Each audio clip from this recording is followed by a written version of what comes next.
Jadi kalau ada pemimpin muda yang rebutan stempel, maka dia sesungguhnya bukan pemimpin. Nah, karena kalau pemimpin itu bukan rebutan stempel, pemimpin itu diakui oleh dan disebut pemimpin. Ini kita lagi di masjid nih, imam. Walaupun seseorang itu sholatnya di depan mihrab sini, tapi bila tidak ada satupun makmum di belakangnya, dia tidak bisa disebut sebagai imam. Seseorang berubah statusnya menjadi imam jika dan hanya jika ada makmum walaupun satu. Karena itu kalau Anda mengatakan I am a leader, who is your follower? If you have no follower, you are no leader. Di kandang banteng dan juga Nahdien ya, berarti operasi senyapnya di Jawa Tengah dan Jawa Timur. Kita lihat bahwa tidak ada keriuhan apa-apa, tapi Anies terus jalan ke pesantren-pesantren, sepertinya ke tokoh-tokoh atau ulama-ulama di daerah atau di dua daerah tersebut. Itu yang bisa kita tangkap ya. Jadi tidak heran ketika acara tanggal 1 April kemarin Anies Baswedan tidak bisa datang karena dia ada di Jawa Timur atau Surabaya. Apa yang dilakukan Anies? Sebenarnya pada bulan puasa ini, sepanjang atau sependek yang saya tahu, Anies juga bergerak bersafari ya di Jawa Timur dan Jawa Tengah. Itulah sebabnya ketika ada acara relawan tanggal 1 April di mana saya menjadi hostnya, beliau tidak datang tetapi mengirimkan ucapan di video ya. Kan karena publik sudah tahu, Kofifa punya pengalaman menteri, punya pengalaman memimpin, jadi gubernur Jawa Timur, punya pengalaman DPR, yang sudah tahu.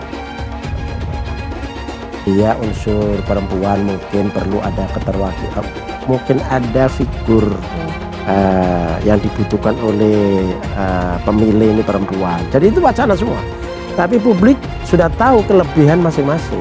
Mas Ahy punya kelebihan muda, ganteng, cerdas, pendidikan Amerika, ya, tentara, cucunya Pak Sarwo Edi, punya sejarah yang luar biasa, darah biru lah ya, putranya Pak SBY. Jadi masing-masing ada kelebihan. Selain itu juga ada pikiran seperti itu, ada Khofifa karena juga ketua umum Muslimat, ibu-ibu, dia Jawa Timur. Sekarang ini menurut survei kan Jawa Timur yang battleground. Ya sama Jawa Tengah begitu. Siapa tahu kan gitu.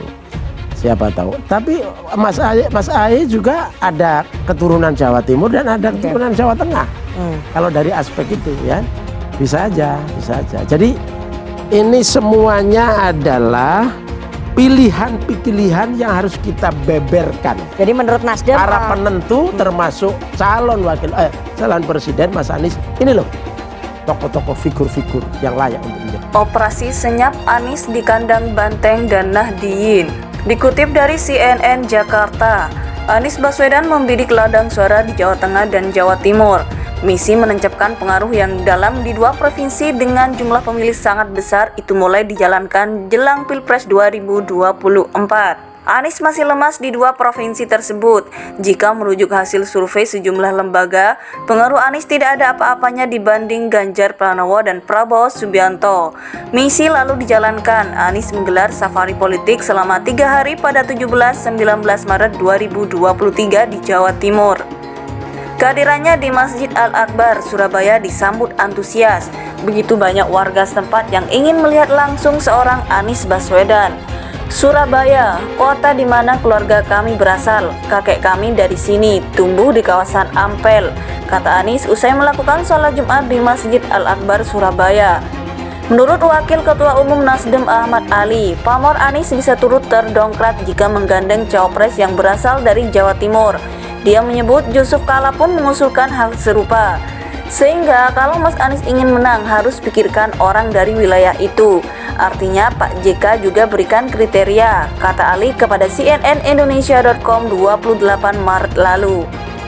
Ali menyebut pamor Anies belum maksimal di Jateng dan Jatim meski sudah lebih dari 6 bulan dideklarasikan Nasdem sebagai calon presiden. Ia mengatakan kondisi ini berdasarkan hasil pemetaan yang dilakukan Nasdem.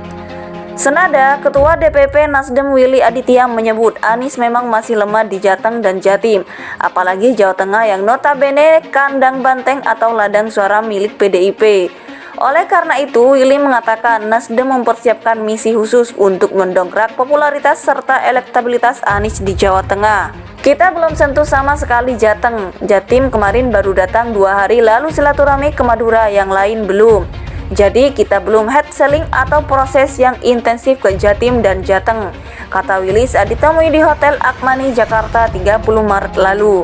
Politikus PDI Perjuangan Hendrawan Supratikno menegaskan PDIP enggan terbawa arus soal pergerakan Anies di Jateng. Ia mengatakan PDIP tetap bekerja sesuai jadwal kampanye yang ditetapkan oleh KPU. Jadi kami tak terbawa arus dengan mempercepat atau memperlambat. Pokoknya kami bekerja sesuai jadwal yang ada, kata Hendrawan saat dihubungi. Hendrawan mengatakan berbagai kegiatan dan konsolidasi PDIP di tengah masyarakat tetap berjalan seperti biasa. Ia pun tak ingin merasa terburu-buru lantaran kandidat lain sudah memulai bergerak jelang pemilu 2024. Kami tak mau seperti istilahnya orang Jawa diopiak-opiak, seperti harus ada apa gitu. Kita sudah punya jadwal bersama, tujuan kita kan PDIP di 2024, kata dia. Khusus di Jatim, Sudirman tak menampik kerap berkomunikasi dengan tokoh ulama dan pesantren di kawasan tersebut. Tujuannya untuk membidik dukungan kalangan Nahdliyin terhadap Anies. Ketika menggelar safari di Jatim, Anies sempat menggelar pertemuan dengan sejumlah habib, ulama, dan tokoh semadura di pesantren At-Taroki, Sampang, hingga berziarah ke makam pencetus nama Nahdlatul Ulama NU Kiai Haji Mas Alwi di Tambak Rejo, Surabaya. Anies juga sempat mengumpulkan ribuan relawan dan partai koalisinya di Forum Simfoni Kebangsaan di Diandra Convention Center, Surabaya. Sejak dulu beliau punya hubungan baik dengan tokoh-tokoh ulama dan tokoh pesantren. Itu dimanfaatkan untuk dongkrak elektabilitas itu, kata Sudirman. Pengamat politik dari Universitas Trunojoyo Madura UTM Surokim Abdussalam mengamini Jawa Timur sebagai basis massa NU dan Jawa Tengah dipenuhi pemilih PDIP. Menurutnya, dukungan terhadap Anies di Jatim dan Jateng memang belum maksimal. Anies, kata dia, masih kental dengan identitasnya sebagai seorang cendekiawan yang elitis. Identitas ini, lanjut Trunojoyo, membuat Anies sulit menjangkau basis Nahdliyin di Jatim. Senada, Ketua DPP Nasdem Willy Aditya menyebut Anies memang masih lemah di Jateng dan Jatim, apalagi Jawa Tengah yang notabene kandang banteng atau ladang suara milik PDIP. Oleh karena itu, Willy mengatakan Nasdem mempersiapkan misi khusus untuk mendongkrak popularitas serta elektabilitas Anies di Jawa Tengah. Kita belum sentuh sama sekali Jateng, Jatim kemarin baru datang 2 hari lalu silaturahmi ke Madura, yang lain belum. Jadi kita belum head selling atau proses yang intensif ke Jatim dan Jateng, kata Willy saat ditemui di Hotel Akmani, Jakarta 30 Maret lalu.